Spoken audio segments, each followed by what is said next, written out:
Assalamu alaikum, barkamu da sake saduwa cikin shirin na labarin wasanni da za mu kawo muku nan da aka tura cin kofin zakarun nahiyar Turai ranar Laraba. Inda za ku ji cewa kungiyar Manchester City ta bi Real Madrid har gida ta doke ta da ci 2-1. Ita ko kungiyar Lyon ta kasan Faransa doke ta faranta ta yi ta kasar Italiya Juventus da ci 1 mai ban haushi.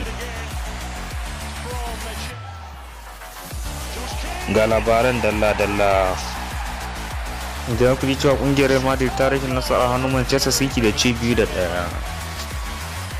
A yayin da kungiyoyin suka kwashe minti 45 na farko suna kai wa juna hare-hare babu kwallo a tsakaninsu, sai bayan an dawo daga rabin lokaci dan wasan Real Madrid Isco ya zira kwallo ta farko a ragar Manchester City.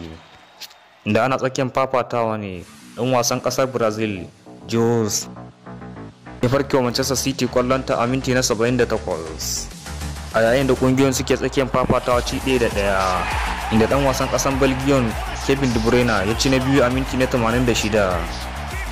Sai da ita kungiyar Real Madrid din ta karkare wasa da 'yan wasa guda 10, a yayin da aka ba kaftin ɗinsu Sergio Ramos jan kati sakamakon ketan da ya ma dan wasan kasar Brazil Jesus.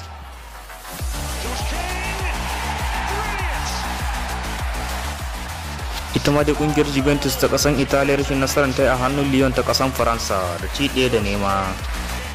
Dan wasan Lyon mai suna Lucas ne fara cin kwallo tun kafin a tafi rabin lokaci. Wannan dai shine karo na biyu da kungiyar Lyon din take doke Juventus a kofin zakarun nahiyar Turai. A karawa 5 da suka yi a tarihin su, ita ko Juventus ta kasan Italiya su 3 tana doke kungiyar Lyon din.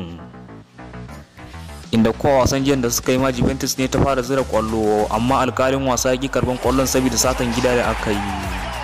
Amma duk da haka da ita ce ta raba kwallaye tsakanin 'yan wasa, amma duk da haka ta kasa ratsa bayan Lyon din, inda dai a takaice ma bata bugi kwallo mai kyau da ya doshi raga ba.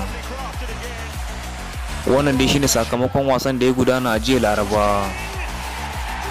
Ku kasance da wannan channel din namu don samun labarin wasanni akai-akai masu zafi-zafi, kuma kuna iya zuwa kasan comment ku furta mana ra'ayoyinku. Ga tambaya a gare ku masu sauraron labarin wasanni, shin ya kuke ganin wasan Manchester City da Real Madrid za ta kasance a nan gaba a Etihad?